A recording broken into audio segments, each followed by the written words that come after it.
Shalom Alejem, bienvenidos a todos. Hoy estamos en la Parashat Vaishlach. Vaishlach significa y envió. La raíz de la palabra Vaishlach es Shin Lamed Het. Shin Lamed Het, entonces de ahí sale la palabra Sheliach, que significa enviado. Cuando uno envía algo a alguien, un paquete, un envío, se llama Mishloach. La misión que uno realiza se llama Shlichut. Y así de esta raíz derivan muchas palabras importantes. En la Torá, el Sheliach tiene una misión, tiene un significado muy importante a veces, que es el de ángeles. Por eso estos mensajeros que Jacob envió delante suyo, explica el Midrash que en realidad eran ángeles. Y de eso vamos a hablar en unos minutos. Ayer tuvimos una hermosa experiencia en el Yerushalayim. Seguramente muchos de ustedes estuvieron. Los que no lo vieron, les invito a ver la clase de ayer. Sobre todo en la parte final donde recibimos la brajá del novio y de la novia. Una chica paraguaya que se vino a convertir aquí a Israel con un muchacho israelí que Besat Hashem dentro de un par de meses espero que ya estén casados, si Dios quiere. Entonces todas estas semanas estamos viendo cómo se desarrolla el shidduch, la formación de la pareja, posiblemente la principal del pueblo de Israel, la que da origen a las 12 tribus, que es Jacob y Rachel, y por supuesto eso vino acompañado de su hermana Lea, de Bilá, de Silpá, las 4 Imaot del pueblo de Israel.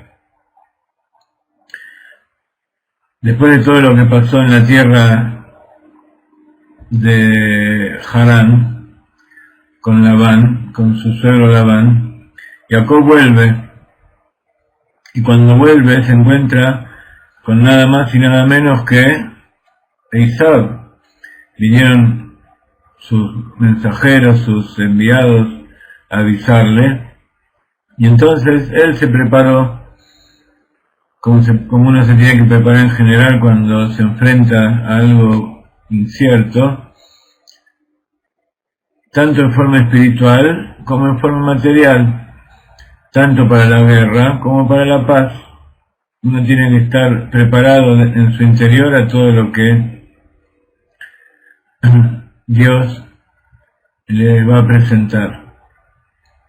Y esa es la base de la fe. La fe no es simplemente algo abstracto que está allí arriba, tampoco es solamente creer en cosas que uno entiende, sino al contrario, la fe es algo tan concreto que se expresa a través de acciones. Lo que uno hace demuestra el grado de fe que uno tiene, y eso nos va dando la idea de cómo tenemos que realizar nuestra rectificación y nuestro trabajo.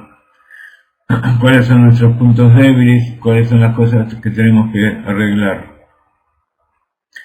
Y así comienza la perashá esta semana entonces, con Jacob volviendo de la tierra de sus suegros con toda su familia, con sus ovejas, sus burros, sus toros, sus camellos, etcétera, etcétera. Dice así: Vaishlach Jacob Malachim Lefanav el Esad Achiv Arza Seir de Edom. Y envió Jacob mensajeros, o sea, ángeles. Acá está escrito ángeles. Los ángeles son mensajeros. En este caso son los mensajeros del Tzadik. Envió delante suyo mensajeros a Esaú, su hermano, a la tierra de Seir, el campo de Edom. El campo de Edom era la tierra de Esaú. Es sabido que Esaú era llamado Edom porque él vendió su primogenitura por el plato de lentejas, y él lo llamó ese plato rojo, ese guiso rojo. Dame eso rojo para comer. Y entonces por eso él es el patriarca, digamos, aunque no sea en forma positiva, de el pueblo de Edom, los edomitas, que luego van a ir reencarnándose en otros pueblos, y el principal es el de Roma. Roma también, que está representado por el rojo de la realeza. Entonces dice Rashi: Vaishlach Jacob Malachim. Dijo Malachim Mamash. Rashi dice que, así como explican los sabios, que eran ángeles tal cual. Arza Seir, a la tierra de Seir. Leeret Seir.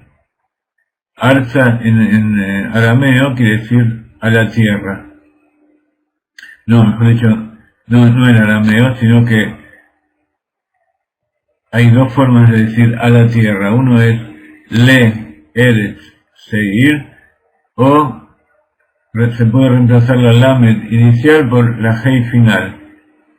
Entonces se dice Arza Seir. Kol teivat sheyecha lamed betchila es lo que explica Rashi. Toda palabra que necesita una lamed al principio, etila Akatub Hei Besofa. Entonces, cuando una palabra necesita una lamed, o sea, el pronombre que significa a o hacia, se puede reemplazar al final por la Hei. Como por ejemplo Harán, que se fue a la tierra de Harana, etcétera, etcétera. Y ayer decíamos que la novia venía de la tierra de Parán o Paraná, allí en Paraguay donde está ese río Paraná. Ayer le decíamos al novio, un poco en broma, pero un poco por el Yohá Pratit, que él no tuvo tanto esfuerzo en ir a buscar a su novia como Jacob, sino que su novia, en vez de él ir a Parán a buscar a su familia, a su esposa, la esposa vino de Paraná. Entonces, dice, Vaitzav Otam, Lemor, Ko Tomurun, Leadoni, Leesav, Ko Amar Abadeja Jacob, Im Laban Garti, Be'achar Ad Ata.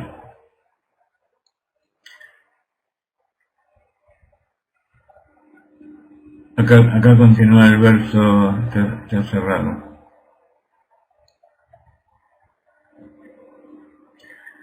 Entonces dice, y les ordenó a los malajim decirles, así le van a decir a mi señor Esav, así dijo tu siervo Jacob, con Labán Garti, Be'achar Ad Ata. Entonces, es sabida la relación que hay, esta palabra Garti, que le está diciendo a Jacob que él vivió con Labán desde ese momento hasta este momento. Y dice Rashi que Garti son las letras de Tariag, que Tariag son 613.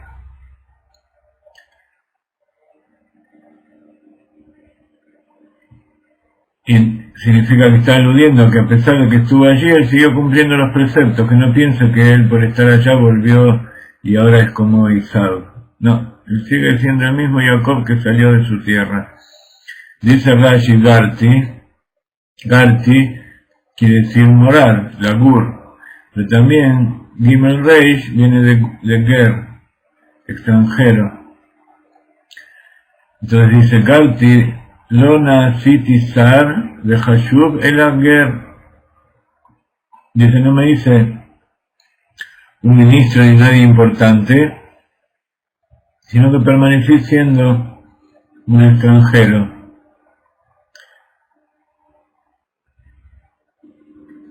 ¿Y qué pasa con el extranjero? El extranjero es el que no tiene casa, es como habíamos visto en la pelea anterior, que como el hijo de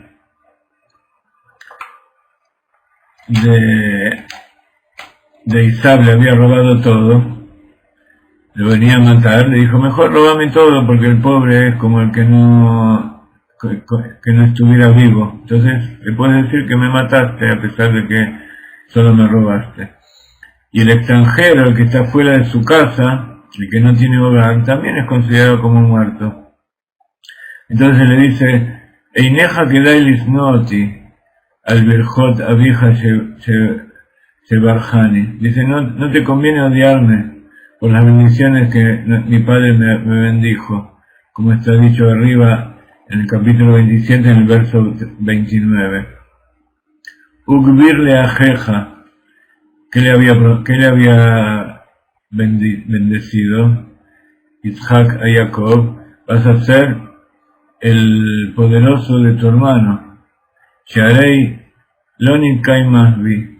Dice, no tienes que odiarme porque él me bendijo con eso, porque en realidad ya ves que no se cumplió. Entonces, eso es Garti, la palabra Garti. Aprenden los sabios todo esto. Otra explicación, Bet. Dabar Ajer Garti Begimatria Tariag.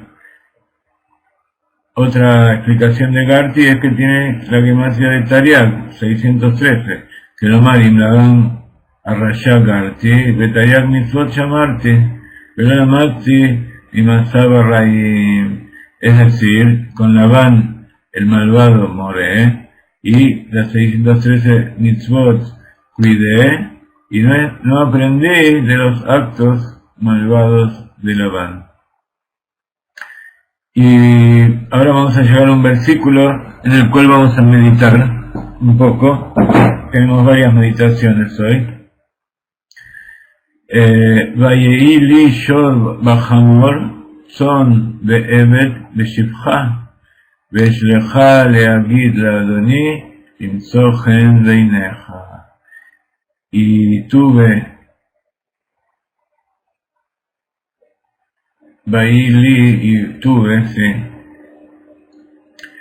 toro y burro, ganado ovino y ciervo y concubina, y he enviado a ti para que te diga, mi Señor, para encontrar gracia a tus ojos. Entonces, todo esto es lo que los ángeles tenían que decirle a Isaac cuando lo vean. Y luego ustedes pueden ver la continuación de todo esto. Vamos a empezar a meditar un poco sobre lo que son los ángeles. Vamos a contar una historia jasídica primero, que habla un poco lo que significa un enviado. Nosotros, los hasidim de Chabad, pero en realidad todos los judíos y en realidad todos los seres humanos somos enviados de Akadosh Baruj Hu. Los hasidim de Chabad somos enviados del Rebbe para llevar la palabra del Hasidut, la palabra del Baal Shem Tov a todo el mundo, y así como parte del pueblo de Israel somos enviados de Dios para llevar la Torah a todos lados. Y todos los hombres del mundo son enviados de Dios para rectificar el mundo, para volver a llevarlo a un estado incluso superior al que estaba antes del pecado de Adán y Rishon.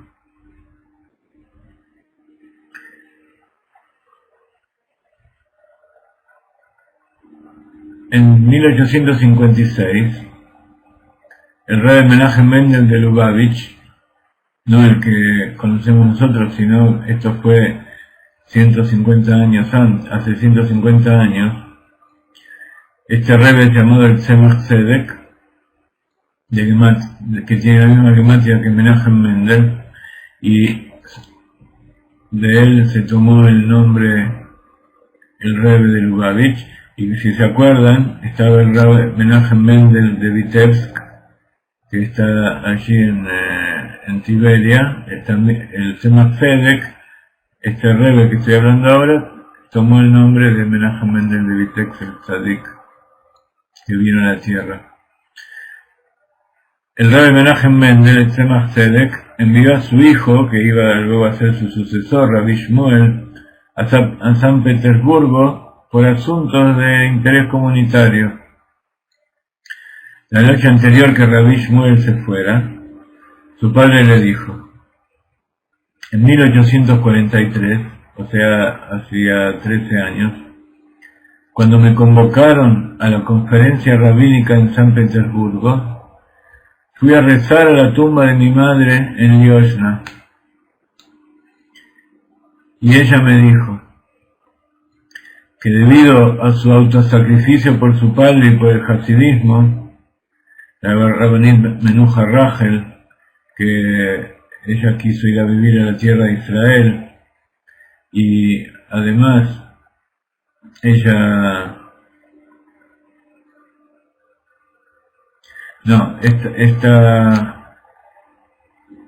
era la Rabbanit, la hija de Tzemach Tzedek. Ella dio su vida por su padre para que su padre no muera.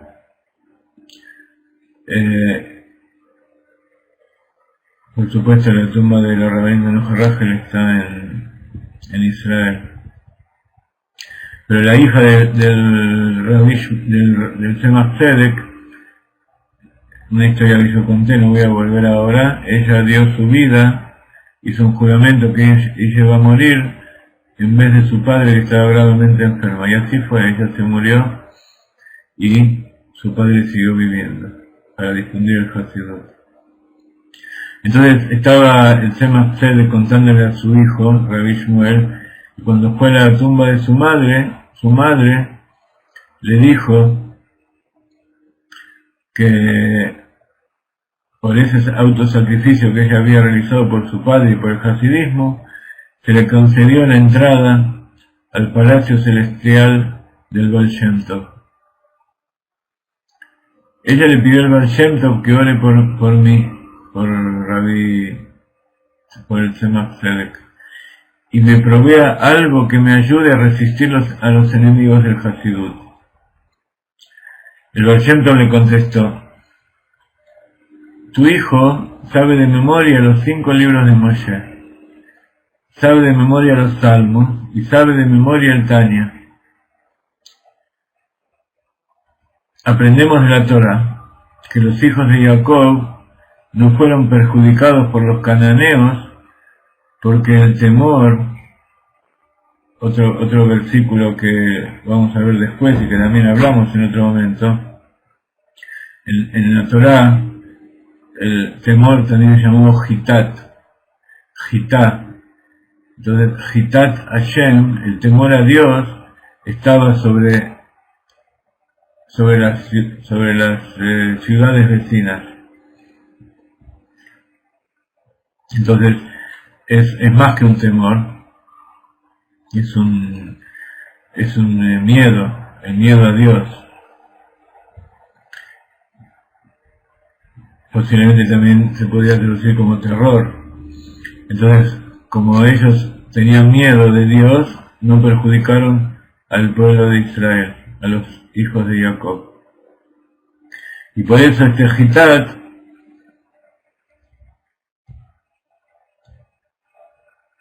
era una segulá para que nadie los moleste. ¿Qué es el Jitat? Es justamente las 3 consonantes que forman la palabra Jitat, las 3 primeras letras de los 3 libros que acabamos de nombrar, los 5 libros de Moshe, Humash, el Teilim, que son los Salmos, y el Tanya, como nosotros sabemos. Quien conoce a fondo cada una de las letras de estos libros, se le concede la fuerza espiritual para destruir todos los obstáculos que puedan impedir la revelación de la santidad.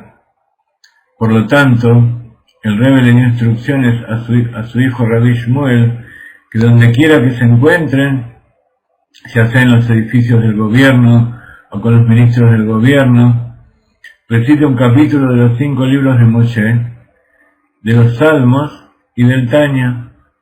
Entonces todos los planes de nuestros enemigos se derrumbaron y la Torá y el judaísmo verdadero triunfaron. Muchos años después, cuando Rabbi Shmuel, el hijo del Tzemach Tzedek, relató esta experiencia a su hijo y también sucesor, Rabbi Shalom Dover, el querido Rebbe Rashab, Rabbi Shmuel añadió: esta ha sido una receta maravillosa, con los 3 primeros capítulos de los 5 libros de Moshe, 3 salmos del libro de los Salmos y 3 capítulos de Tanya. Todos los planes de nuestros enemigos se derrumbaron, y la Torá y el verdadero judaísmo triunfaron. Sin duda vale la pena seguir el consejo celestial del Baal Shem Tov y el estudio del Jitat, o sea, una sección de los libros de Moshe, los Salmos y el Tanya cada día.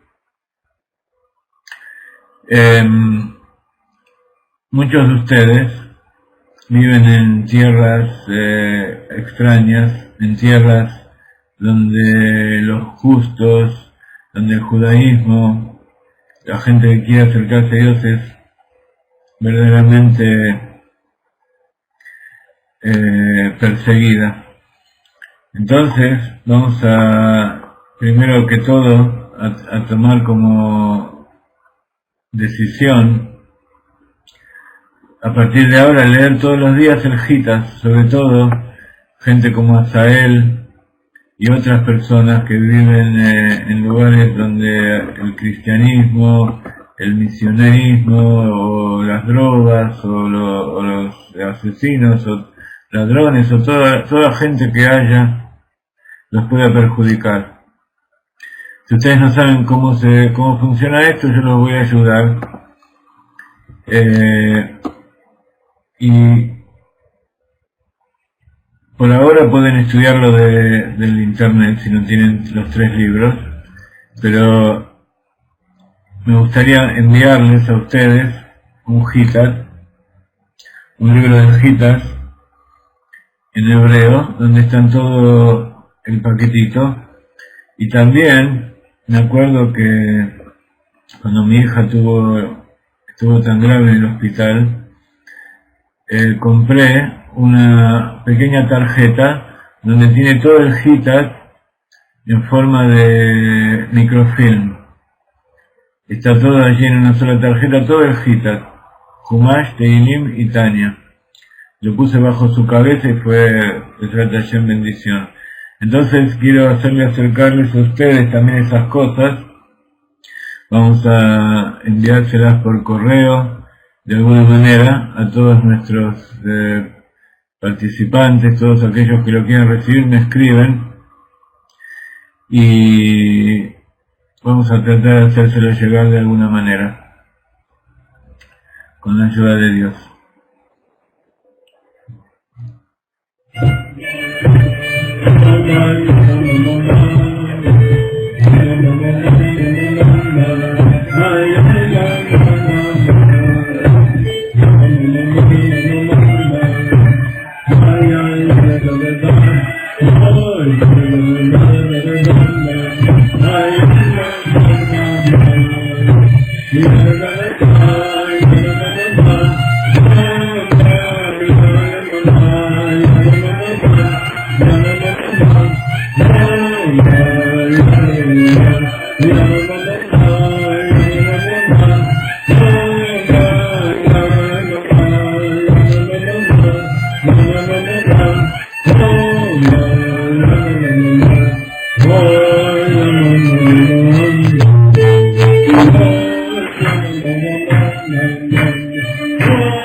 Muy bien, vamos a continuar.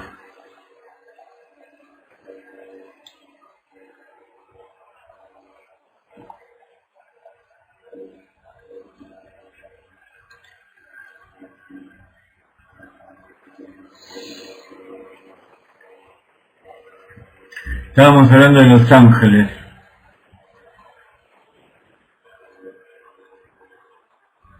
Las criaturas vivientes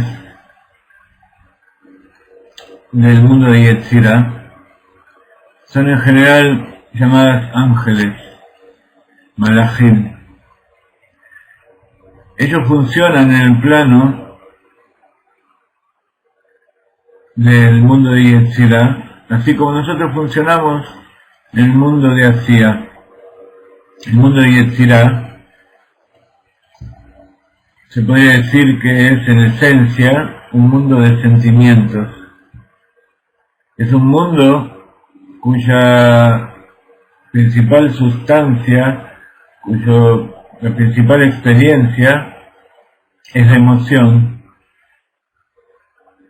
de una clase u otra. Nosotros sabemos que el corazón tiene 6 emociones: el amor, el temor, la misericordia principalmente, y tiene 3 emociones, pero que son formas de comportamiento, y que son la confianza, el agradecimiento, el sentimiento de ser verdadero, de la verdad. Entonces esas emociones son las que es lo que predomina en los ángeles. Entonces hay distintos ángeles que tienen distintas emociones. Los seres vivientes en ese mundo están manejados por esas emociones, y esos son los elementos que determinan sus comportamientos.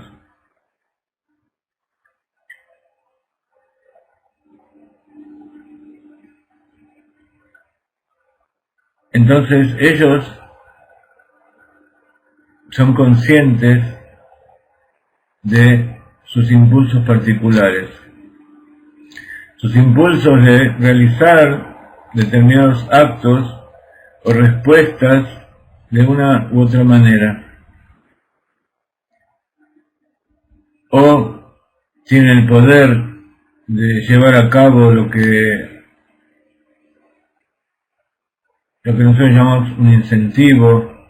Ellos tienen el incentivo para concretar, para cumplir esa tendencia o inclinación o aspiración que los maneja.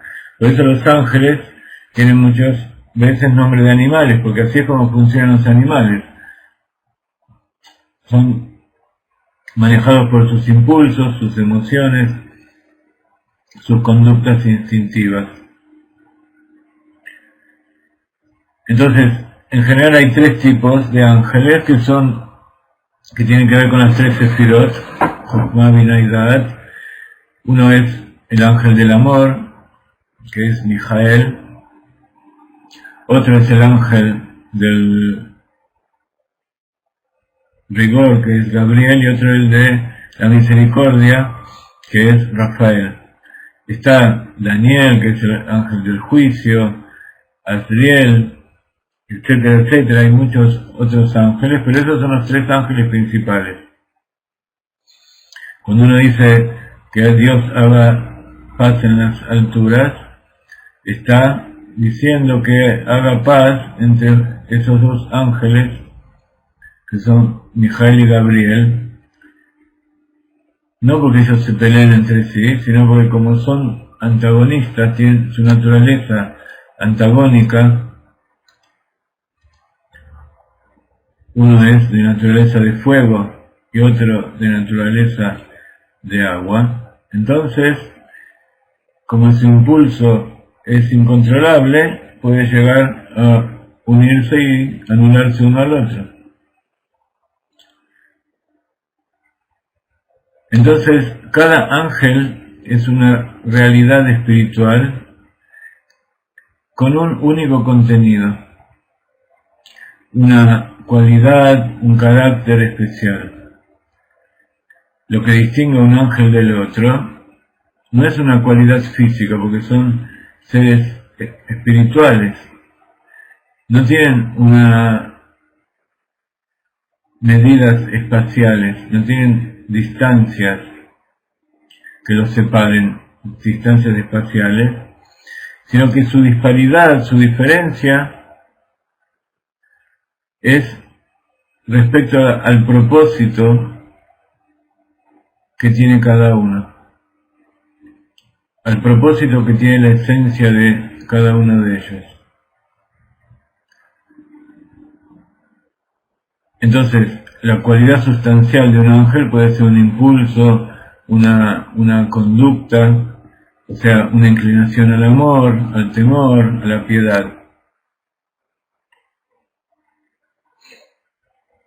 Cuando uno se quiere referir a una gran cantidad o una población de seres, se le llama campamento de ángeles, Mahané Malachim. Esa es otra de las palabras que nombra Jacob en esta poraya. En general, el campamento del amor tiene, por ejemplo, muchas divisiones, tiene muchos matices, muchas gradaciones en que se puede manifestar y sentir ese sentimiento. Dos amores no son similares en tanto emoción, así como dos ideas no son similares, no son iguales exactamente. Cuando nosotros hablamos de los mundos, el mundo de Yetzirah, como decíamos, se refiere a las emociones, el mundo de Briah se refiere al pensamiento, y el mundo donde nosotros vivimos es más que nada la acción. Por eso lo principal en nuestro mundo es la acción. Pero a diferencia de los mundos superiores, nosotros tenemos la capacidad también de sentir y de pensar, además de actuar. Los ángeles que viven en el mundo de Yetzirah solamente pueden sentir, y las almas y los ángeles que viven en el mundo de Briah, su principal esencia, su principal manifestación es el intelecto. Entonces, todo impulso o conducta general, abarcadora de toda una comunidad, es un campamento completo. Y entonces, cada campamento, así como nosotros conocemos los campamentos de distintas personas, un campamento de ángeles también tiene dentro de sí distintos niveles. Entonces, otra característica que diferencia de los seres humanos es que en los seres humanos las emociones cambian, tanto entre las distintas personas como incluso dentro de la misma persona, en cada circunstancia, en cada momento, en cada lugar. Una persona puede tener distintas emociones, distintas gradaciones de ese mismo sentimiento. Sin embargo, los ángeles no. Los ángeles tienen una determinada gradación, matiz de ese sentimiento y constantemente sienten el mismo sentimiento. Entonces, si nosotros mandamos un enviado humano, le podemos dar distintas tareas, le podemos mandar a hacer distintas cosas y a veces le gusta, a veces no le gusta, lo ama, lo odia, puede pensar cómo realizarlo. En cambio un ángel no. Acá el Baruj selecciona a un ángel de acuerdo a su gradación, de acuerdo a su inclinación, a su potencia, y lo manda a hacer eso. Si necesita hacer algo un poco diferente, lo saca y envía a otro ángel. Entonces, como decíamos recién, la palabra malach también significa mensajero.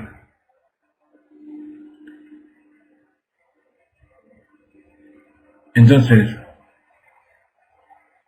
así como la palabra mensajero en hebreo significa malach, la naturaleza del ángel no es exactamente un enviado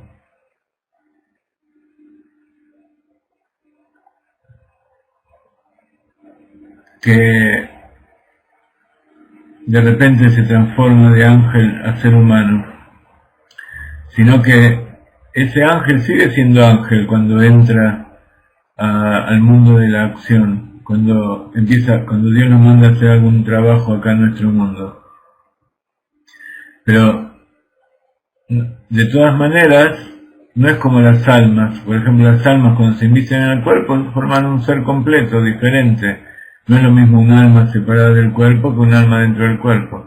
El ángel sigue siendo un ángel, entonces significa también la unión de dos mundos diferentes.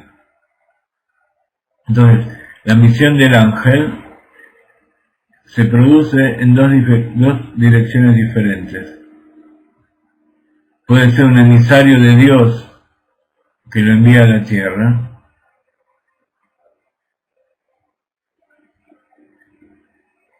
que lo envía a otros ángeles que están aquí, o a otros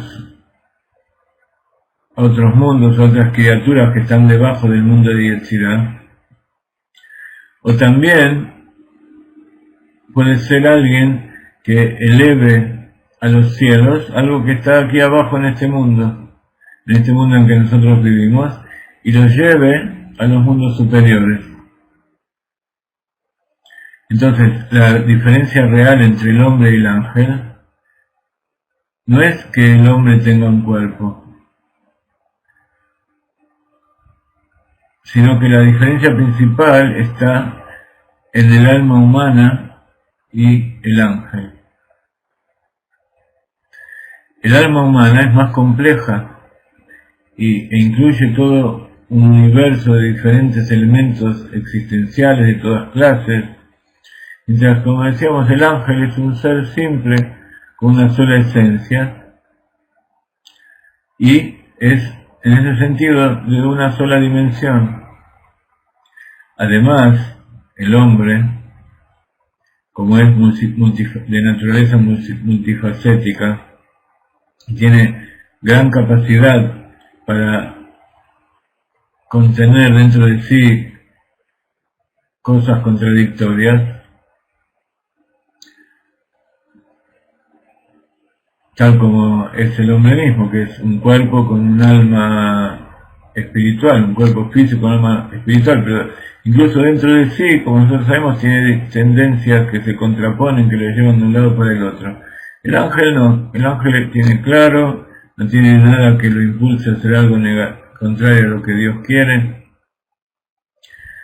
Y entonces esto le permite al hombre distinguir entre el bien y el mal. El ángel cuando va a hacer algo no lo hace porque él piensa que está bien o está mal, aquello que va a rectificar o que va a hacer. Lo hace porque Dios lo mandó y no tiene ningún poder para decir si aquello que va a realizar es bueno o malo, o si una persona o un acto o una ciudad es buena o mala. Y entonces esto es justamente lo que le permite al hombre elevarse a alturas completamente divinas, pero por otro lado también eso es lo que le permite de repente caer y llegar a ser lo más bajo que existe, siendo la misma persona. Estas dos cosas no pertenecen a los ángeles. El ángel nunca puede subir o bajar del nivel en que se encuentra. Entonces, desde el punto de vista de su esencia, el ángel es siempre igual por toda la eternidad. Es alguien estático, es alguien que no cambia su existencia, tanto temporal o en forma eterna. Está siempre fijo dentro de límites rígidos que de una cualidad determinada desde su creación hasta que Dios decida que tiene que dejar de existir. Dentro de los muchos miles de ángeles que encontramos en los distintos mundos, están aquellos que han existido desde el principio de los tiempos. ¿Por qué? Porque ellos han sido parte única de ese ser eterno y son aquellas aquellos seres que le ayudaron a Kadosh Baruj Hu a crear el universo. Entonces, esos ángeles, en cierto sentido, constituyen los canales de plenitud, de abundancia, a través de los cuales la gracia divina desciende al mundo y el feedback es elevado a los mundos superiores. Pero también hay otros ángeles que están continuamente siendo creados de nuevo en todos los mundos, y especialmente en el mundo de Asia.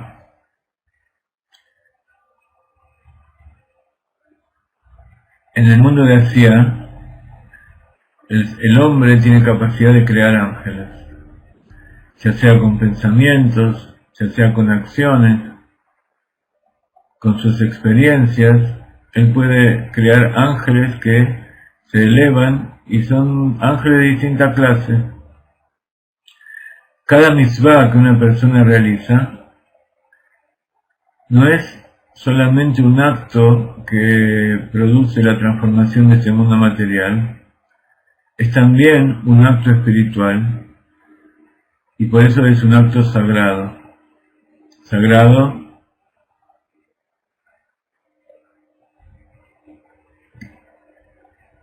y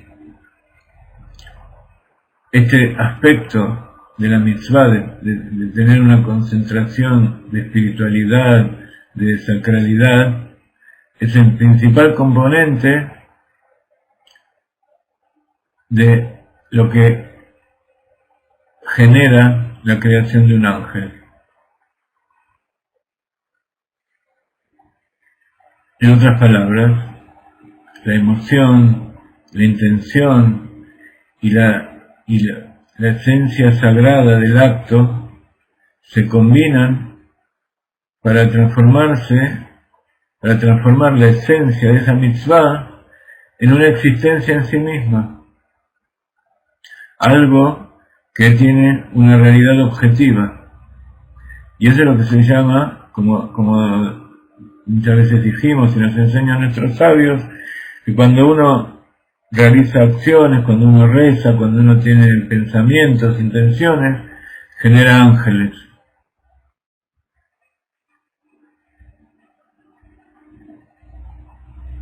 Entonces, esta existencia de la mitzvah, el realizar la mitzvah, al ser única y sagrada, eso es lo que crea los ángeles. Entonces, ¿qué es ese ángel? Es una realidad espiritual nueva, que pertenece al mundo de Yetzirah.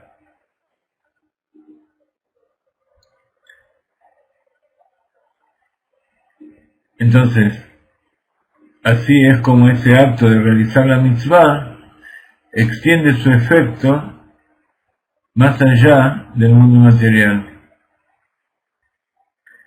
Ese poder de sagrada espiritualidad que contiene, esa emoción, ese poder sagrado, está en directa conexión, comunión con los mundos superiores. Y eso es justamente lo que produce la verdadera transformación. Más precisamente, la persona que realiza una mitzvah, que reza o dirige su mente hacia lo divino, al hacer esto crea ángeles.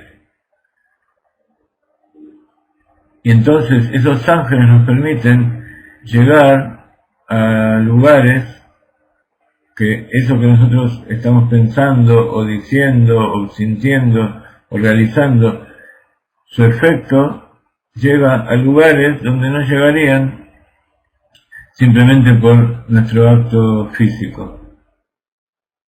Ellos son los que elevan la intención de la mitzvah a los mundos superiores.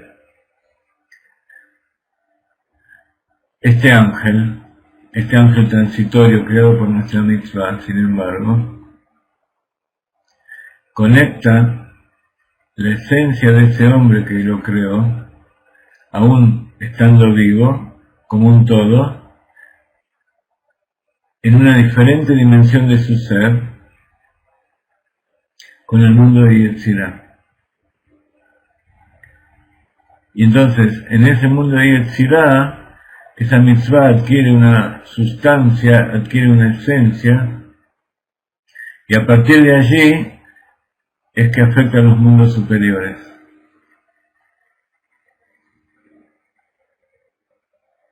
Entonces, por eso, los actos supremos que realizamos aquí abajo,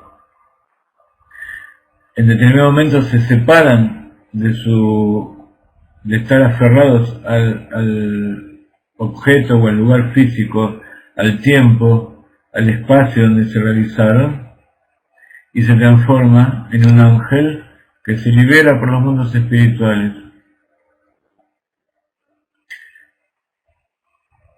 El ángel no puede revelar su verdadera forma al hombre, su verdadero ser. No puede decir quién es verdaderamente. Así como vemos como a Abraham se le presentaron personas, y él las vio como personas, que en realidad eran ángeles. ¿Por qué? Porque nosotros tenemos instrumentos de medición, instrumentos de percepción, que pertenecen solamente al mundo de Asiá.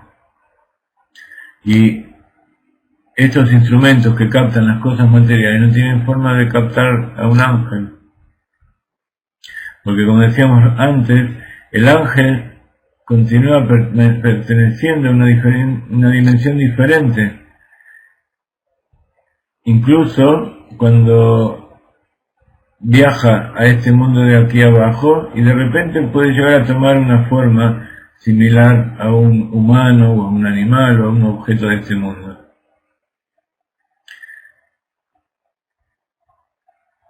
Lo que yo acabo de decir posiblemente se contradice porque en realidad muchos ángeles se revelaron a los seres humanos, incluso de dos formas diferentes. Uno se revelaron a través de la visión del profeta,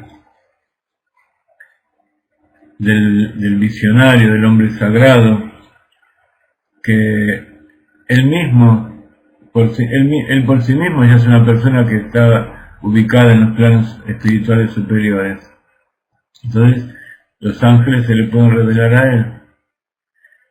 La otra forma es una revelación aislada, quizás una sola vez en su vida, en forma extraordinaria. De repente una persona es privilegiada con la revelación de recibir un ángel de los mundos superiores. Cuando una persona como esta o un profeta experimenta de alguna manera la realidad de un ángel, lo percibe, limitado por sus sentidos, la persona todavía sigue atado a su estructura material.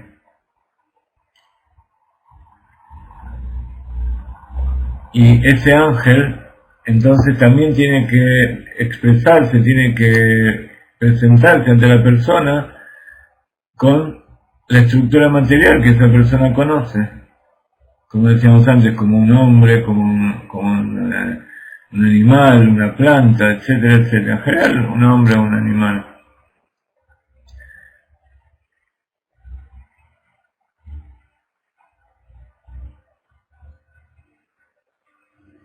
Y también ese ángel se expresa en las formas normales que se expresan en las formas en este mundo físico.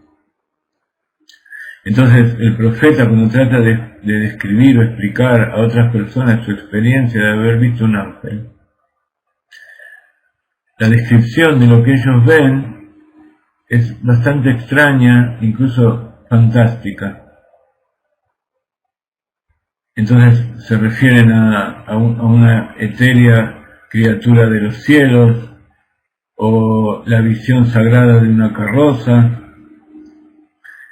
Pero lo que ellos están describiendo en realidad es una materialización que puedan describir con palabras de este mundo material y, por supuesto, en forma bastante inadecuada. Tratan de representar aquellas cosas que ellos vieron en forma espiritual. Bien, esa experiencia que tuvieron, que pertenecen a los reinos superiores, donde allí las cosas, las formas, la imaginación es completamente diferente. Entonces, por eso la descripción de lo que ellos hacen es necesariamente antropomórfica. Entonces, todas las visiones que los profetas nos relatan no son más que formas de representar formas abstractas, espirituales, en esta realidad en que nosotros nos movemos, en un vocabulario que pertenezca al lenguaje humano. Pero sin embargo,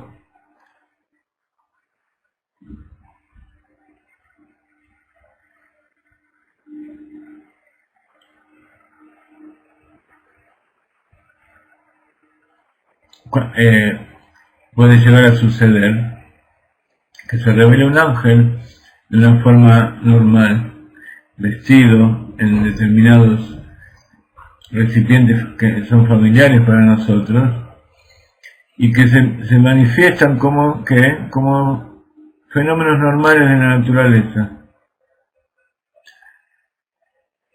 La dificultad, ¿cuál es? Que cuando uno ve un ángel de esta manera, él no se da cuenta que esa aparición, de que, por ejemplo, uno ve un pilar de fuego, como relata el Arizal, que salió del cuerpo de Rabí Moshe Cordovero cuando lo llevaban a enterrar, o la imagen de un hombre que no parece pertenecer a este mundo real, o que realiza un efecto sobrenatural.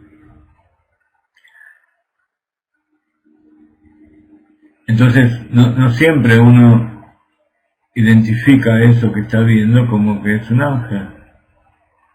Y al mismo tiempo ese ángel, es decir, esa fuerza que es enviada de los mundos superiores, realiza su aparición y en cierto sentido actúa en este mundo material de acuerdo con las fuerzas y con las leyes de la naturaleza de nuestro mundo.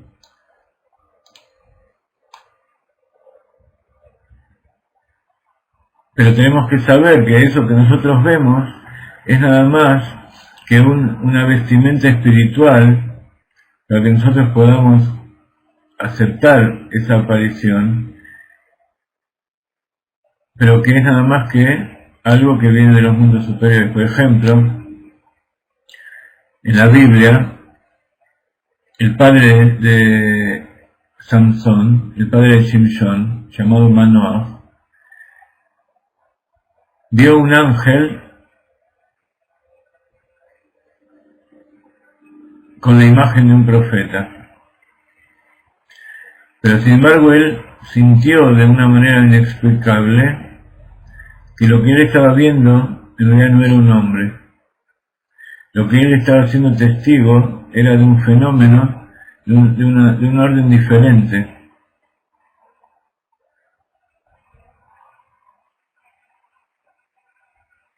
Entonces recién cuando ese ángel cambió su forma completamente y se volvió un pilar de fuego, entonces Manoah se dio cuenta que ese ser que él había visto y que con el cual había conversado y que le había profetizado que iba a tener un hijo, etcétera, etcétera, no era un hombre y ni era un profeta, sino que era un ser enviado de la realidad de los mundos superiores.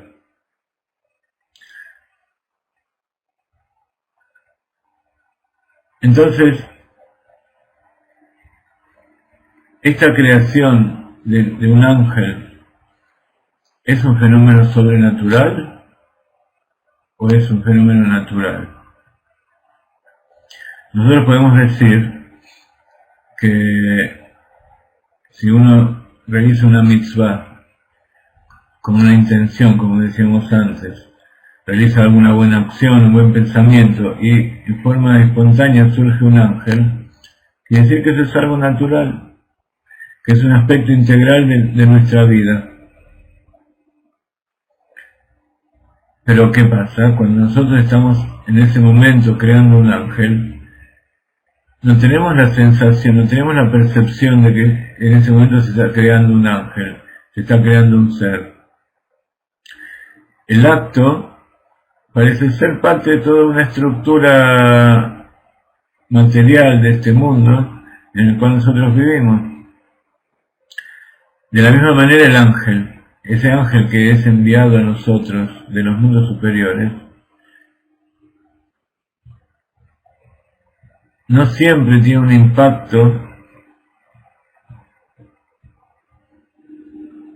más allá de las leyes de la naturaleza del mundo físico.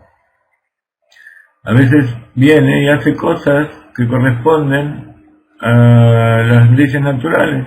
No tiene por qué actuar solamente en forma sobrenatural.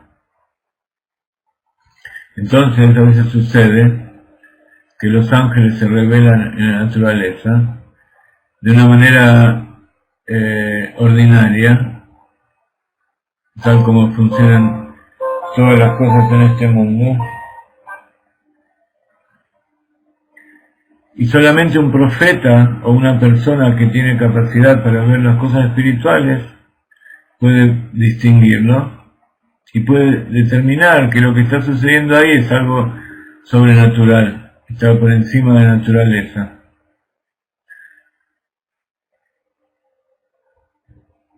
Y él puede saber si lo que está pasando ahí es el trabajo de fuerzas superiores. Y esto es porque el hombre por naturaleza está conectado al sistema de los mundos superiores. Incluso a través de las formas ordinarias, las formas comunes de los sistemas de naturaleza. Y por eso esto no se nos revela y nosotros no lo podemos saber. Se podría decir que estas realidades de los ángeles que van y vienen al mundo de Yetzirah son parte del sistema natural del ser creado, que está ligado por la ley natural como un aspecto de nuestra existencia y que nosotros somos capaces de observar directamente. O sea, ¿qué significa? Que en realidad nosotros constantemente los estamos viendo y estamos viendo sus acciones y sus efectos, tanto de aquellos ángeles que nosotros creamos como aquellos que Dios crea para enviarlos aquí.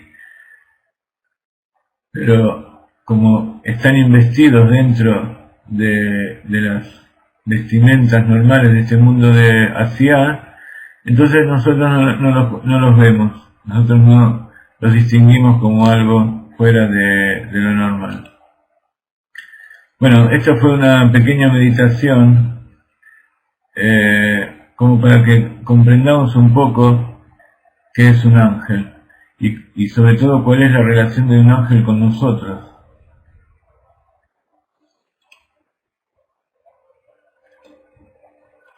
Vamos a escuchar otra melodía y continuamos.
El mundo de los sueños en realidad es este mismo mundo que nosotros vivimos, es el nivel del alma que ligado a nuestra conciencia que se revela. Pero sí, por supuesto, como decíamos antes, uno puede percibir ángeles en sueños.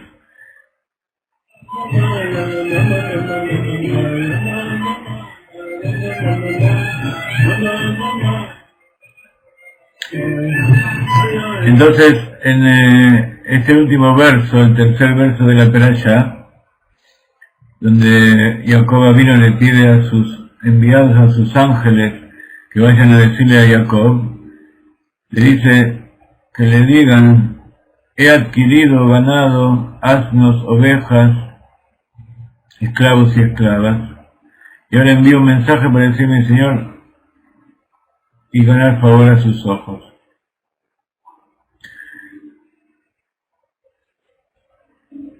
Le dice: Vayili Shor Bahamor.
Hay que entender bien la frase del rey Shlomo.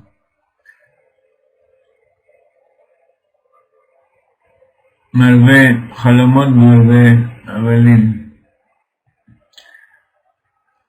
Vanidades en hebreo es Hebel. Y así comienza el libro de Kohelet. Hebel Abalim, Akol Hebel, Amar Kohelet. El rey Shlomo es llamado Kohelet porque el rey juntaba a toda la congregación, a la Keilah, y leía la Torah, y venían a escuchar su sabiduría. Él mismo vivió en un mundo de vanidades, de Hebel. Hebel en hebreo es el aliento. Pero justamente del aliento de la boca de Dios fue creado el hombre.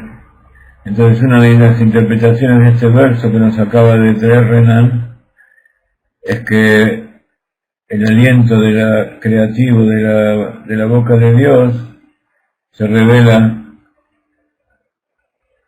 en los sueños, como le pasa a los profetas. Los profetas Dios se les revelaba en los sueños.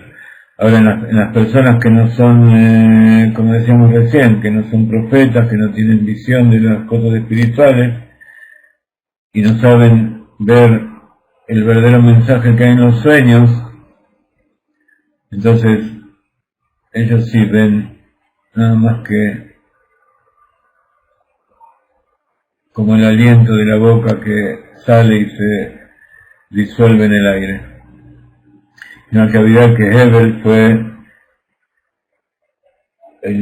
uno de los dos primeros hijos de Adán Arishon, que fue muerto por Caín y fue amado por Akadosh Baruj Hu.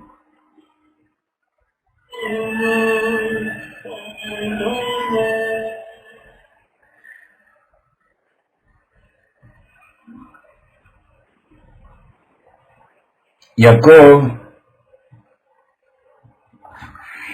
cuenta acerca de su vida en la tierra de Labán con estas palabras: y tuve Shor vejamor, tuve toro y burro.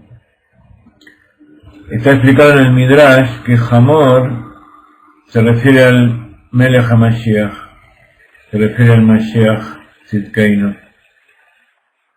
Sobre él está dicho: Ani Verojev al Hamor, es un pobre que está montado en un burro.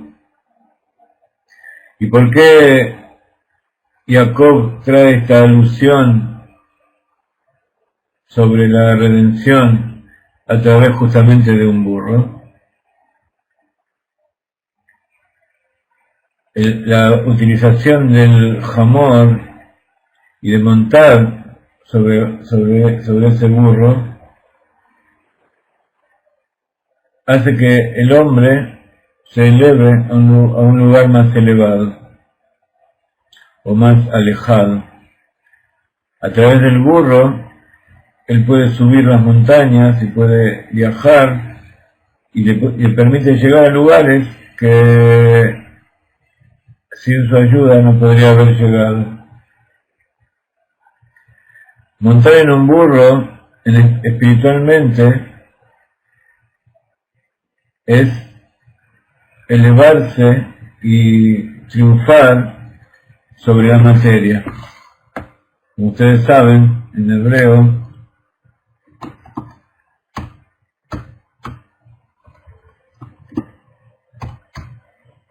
Hamor y Homer tienen las mismas letras, la misma raíz. Hamor quiere decir burro y Homer quiere decir materia.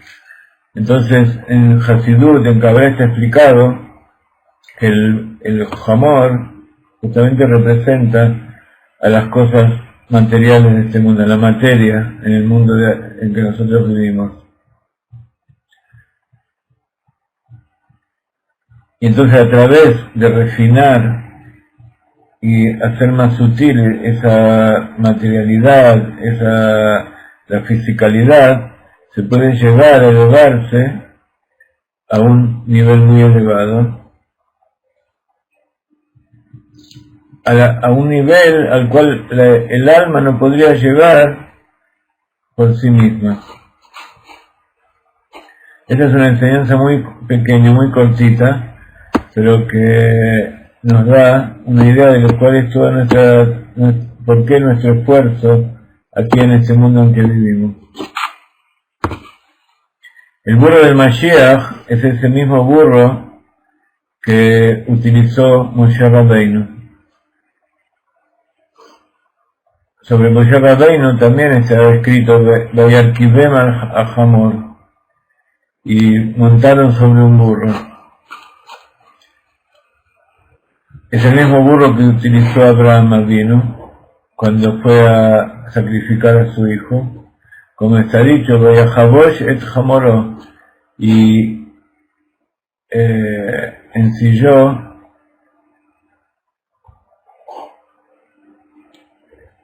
a su burro, preparó a su burro para montarlo. Abraham y todos sus acompañantes fueron caminando, y sobre el burro Abraham solamente puso sus herramientas, sus objetos que necesitaba, las ramas y el cuchillo.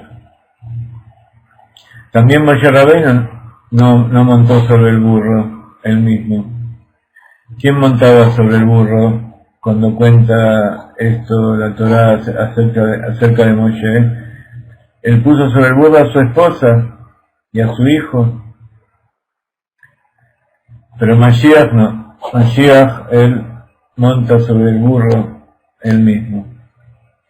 En la época de Abraham Avinu, antes de la entrega de la Torá, la materialidad todavía no había sido consagrada. Incluso el cumplimiento de los preceptos de nuestros patriarcas, que se realizaban a través de objetos físicos, no influenciaban sobre esa cosa física misma, como sí pasó después de la entrega de la Torá. Entonces, por eso, el Homer, la materia, no tenía la capacidad de elevar a la persona. Entonces, montar sobre el burro solamente ponía sus pertenencias. El burro no era capaz de elevar a la persona y transportarla a esos lugares elevados. Ponía las cosas que utilizaba para cumplir los preceptos, pero no se subía él mismo. ¿Y eso qué significa? Que en ese momento, mientras ese objeto material montado se ponía sobre el burro, significa que ese objeto material estaba por encima de los objetos materiales normales, o sea, se hacía sagrado. Pero se hacía sagrado nada más que mientras se realizaba el precepto. Entonces después, cuando se utilizaba el precepto, se bajaba del burro. Quiere decir que una vez que terminó el precepto, ya ese objeto perdía su sacralidad. En la época de Moshe Rabbeinu ya había una elevación en algunas cosas del materialismo del mundo y también en algunos aspectos inferiores del hombre.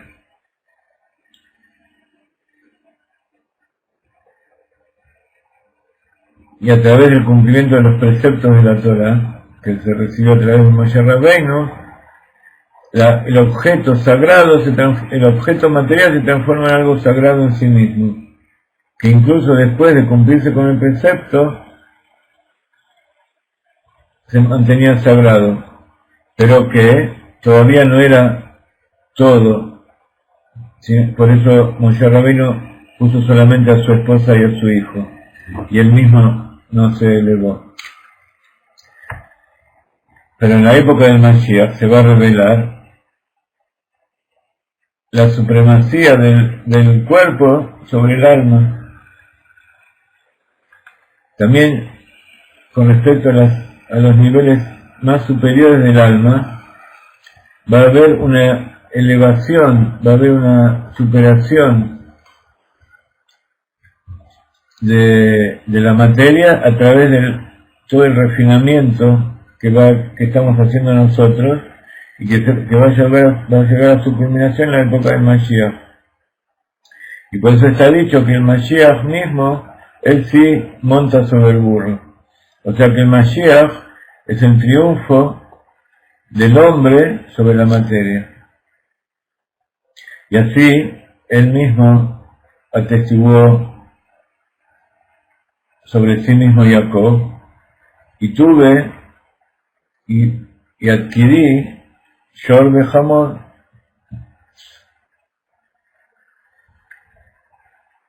después que estuvo de Labán, después que logró realizar el Avodat Abidurim, el servicio de la rectificación,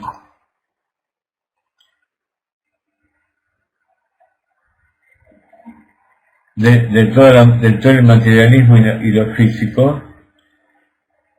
Entonces ahí él estaba preparado para la revelación más elevada del pobre que monta sobre el burro. ¿Qué significa? elevar el alma por medio y por mérito de la materia. Entonces, cuando nosotros realizamos una mitzvah, como decíamos recién, creamos ángeles, y esos ángeles es justamente el triunfo del hombre sobre la materia, porque es que el hombre se eleva a Dios, retorna a Dios gracias a la materia. Entonces aquí, en la misma parashá, y incluso en la misma aliyá del primer día, si ustedes leen un poquito más adelante el verso 10, 11, vamos a llegar, de acuerdo con lo prometido, al tema que publicamos en el Facebook del bastón de Jacob. Vamos a poner estos versos aquí, los vamos a estudiar un poco y luego vamos a hacer una pequeña meditación y nos vamos a despedir hasta mañana. Luego estamos en los últimos 20 minutos de la clase. Les quiero poner un nigún del nuevo CD de Rav Ginsburg, que va a ser algo muy especial y que vamos a invitar a todos ustedes a adquirirlo, pero no solamente a adquirirlo, sino que a que tomen una participación activa y ustedes también se ocupen de difundirlo y venderlo en sus propios países, allí donde se encuentren, que sean delegados nuestros, que sean malajim, que sean shluchim nuestros, así como ya hay algunos, y ustedes mismos van a ser beneficiados de todo esto. Ya vamos a explicarles cómo. Mientras tanto, les hago escuchar uno de estos 10 nigunim que tienen que ver a las 10 sefirot y que sirven para rectificar cada una de las 10 sefirot. Cada uno de estos nigunim crea ángeles y crea un nivel especial en que el alma y el cuerpo se elevan y nos permiten llegar a cosas que normalmente por nuestro propio esfuerzo no llegaríamos. ¿Se escucha?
Yeah.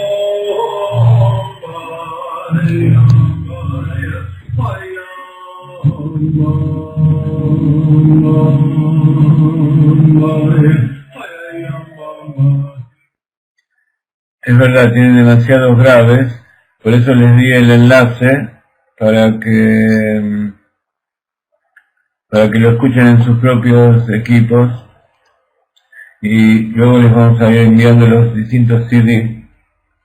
Al principio de la clase hablamos del Gitas, ya sea como libro o como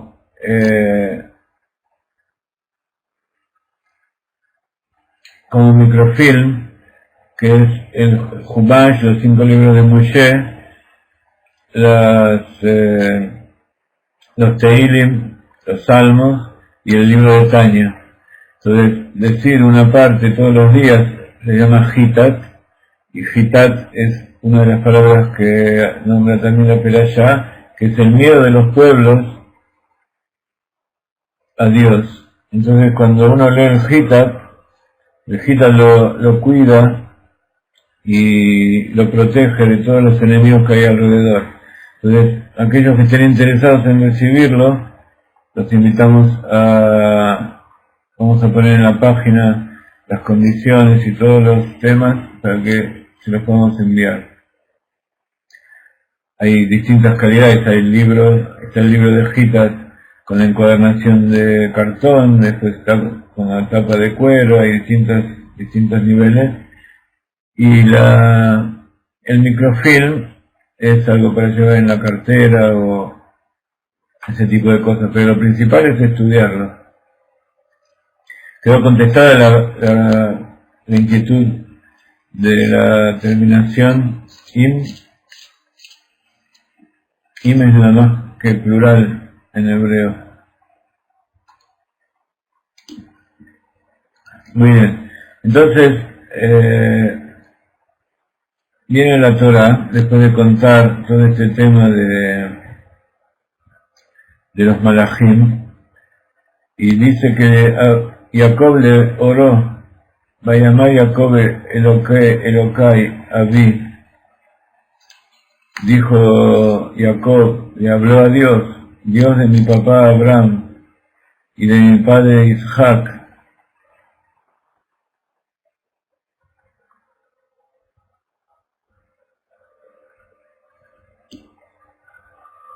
Tú me has dicho, Shuv leartzeja ulearetja veitiva imach.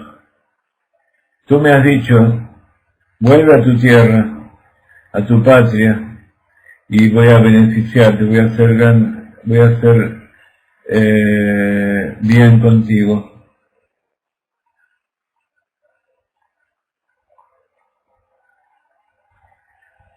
Entonces dice, Katonti Mikola Hasadim Mikola Emet Asher Asita Et Avadeja Ki Bemakli Abarti Et Ayarden Aze Veata Aiti Lishnei Mahanot.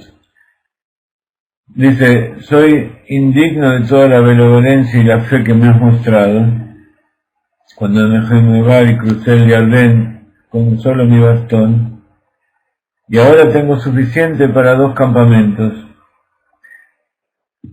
Esta palabra bastón, hay mucha literatura acerca de este tema, pero el Rav Ginsburg, como siempre, nos trae una nueva faceta. Como ustedes ven aquí, bastón se escribe Makli. Makli es Makel Sheli. Makel es el palo. ¿Y qué gematría tiene Makel? A ver si ustedes me dicen qué número es.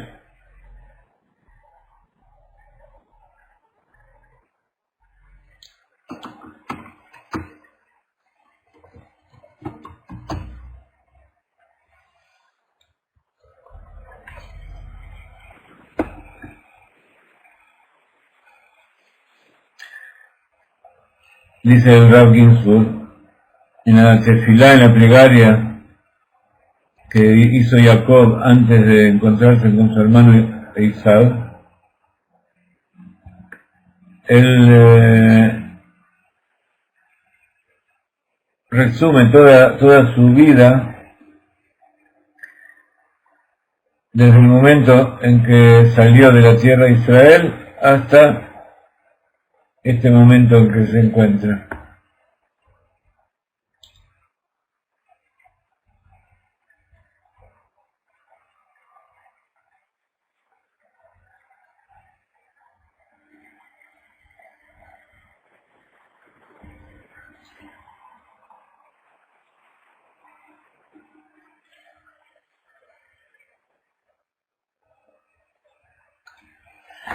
En realidad, ¿cómo está escrito aquí?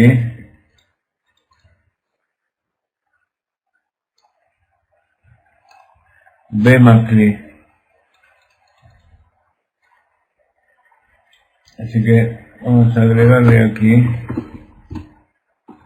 la bet, como está escrito allí. Dice, Ki Bemakli abarti tayardem, porque con mi bastón crucé el Jordán. Acá vemos nuevamente como si nosotros lo leemos en la traducción, es poco lo que se entiende nada más que el sentido literal.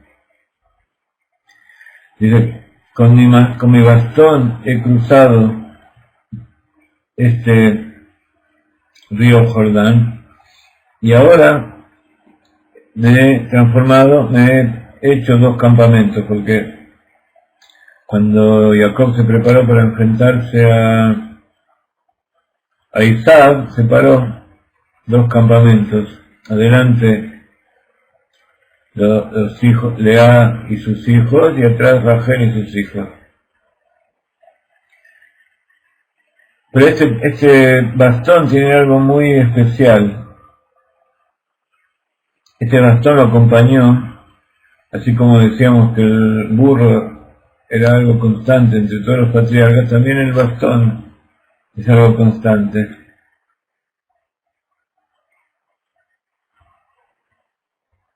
Ese bastón es una esencia especial de él, un poder esencial que él tiene dentro suyo. ¿Y cuál es la alusión? Hay otra palabra que seguramente les va a decir mucho, que también tiene la misma gematria de Bemakli.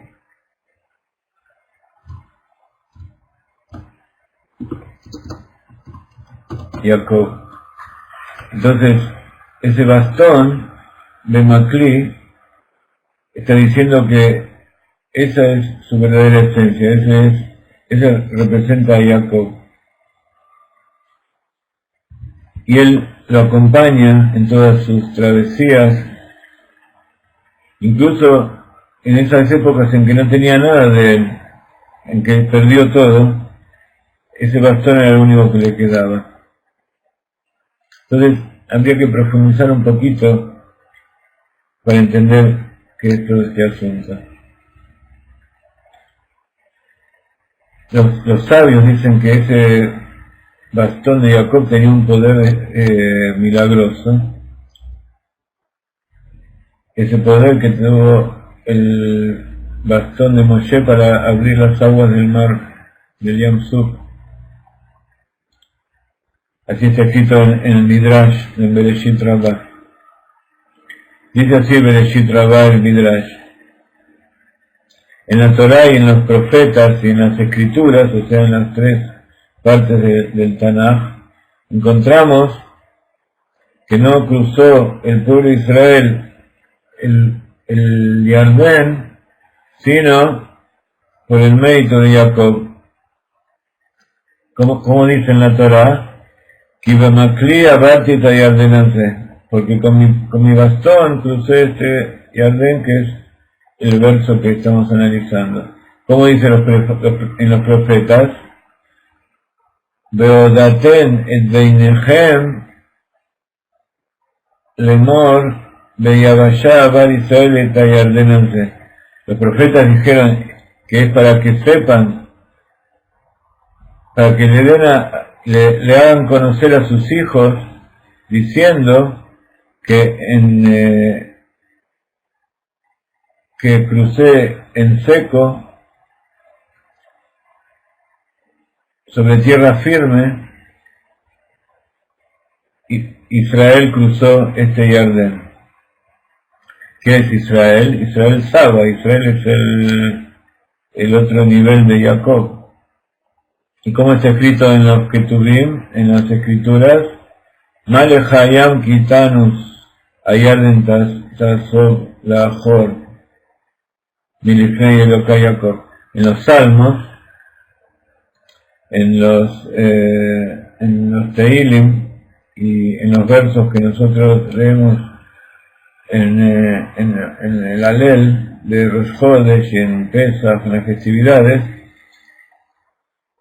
dice que tienes tú, mar, que retiras, y que tienes tú, Yardén, que vas para atrás, detrás, frente al Dios de Jacob. Entonces, este bastón tiene la capacidad de revelar ese poder que tiene el Dios de Jacob, ese Dios que le prometió a Jacob que le iba a hacer el bien cuando vaya a la tierra de Israel. Y así como los sabios describen este bastón de Jacob que abre las aguas del Jardín, del río Jordán, cuando Jacob salió de la tierra de Labán para ir a la tierra de Israel. Así también la apertura del mar Rojo fue a través de la fuerza del bastón. Como le dijo Juan Moshe, y tú levanta el bastón y estíralo y muévelo fuerte con tu mano sobre un río y vas a abrir el mar. Y los sabios emprenden que este bastón de Moshe es justamente también el bastón de Jacob, que lo recibió como herencia. Este poder de dividir las aguas del mar es ese poder esencial que tiene Jacob Avinu. De acuerdo con la Kabbalah, Jacob es la línea de la luz que penetra el vacío del primer Tzimtzum, que lo llama butzina de cardonita. ¿Sí? Es la segunda contracción donde penetra la línea de luz dentro del vacío de la primera contracción, como describe la Arizal. ¿Y qué es eso? Es una línea de luz divina que se revela también en un lugar donde está completamente oscuro y donde no se ve para nada la divinidad. Justamente ese lugar vacío donde Dios creó, donde Dios quiso crear, allí donde se invistió esa luz, de donde salió toda la creación. Y Jacob representa eso mismo. Sobre él está dicho, Az y Baka, también dividir las aguas, se dice Ibaka. Valle, en hebreo se dice Bika. Entonces, Ibaka significa hacer un valle, como las montañas que se separan y se forma un valle, así también las aguas se separaron y lo revelaron de la tierra seca. Entonces, Ibaka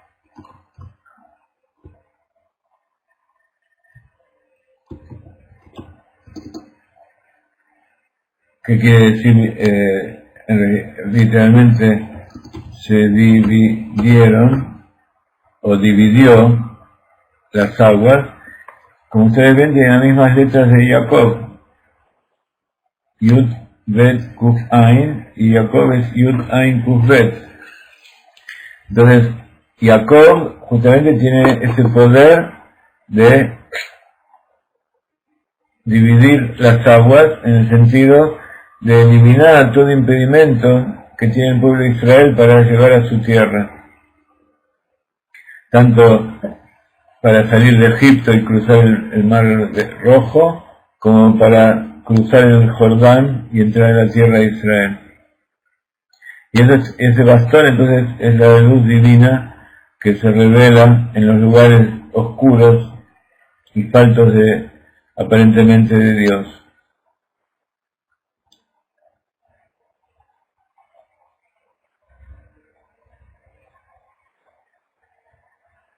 Entonces, la fuerza de Jacob de revelar la luz divina, también en lugar donde hay completa oscuridad, se expresa en el tema de que Jacob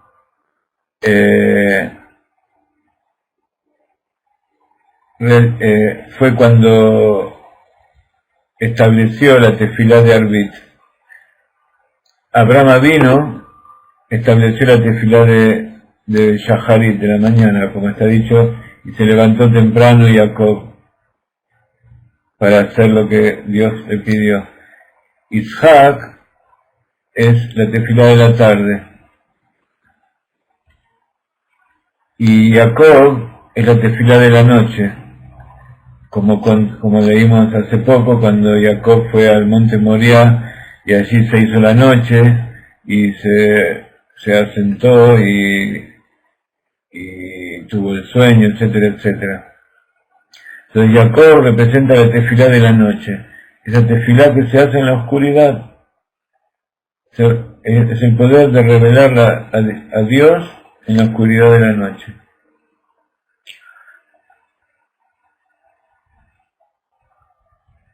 En cambio, Abraham y Isaac se dedicaron a rectificar la realidad y hicieron su tefilá solo de día.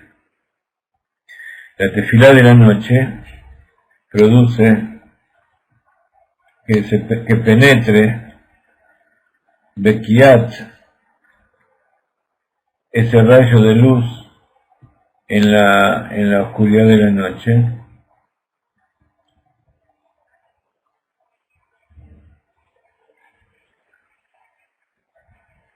y cuando el hombre siente la revelación de esa luz de la mañana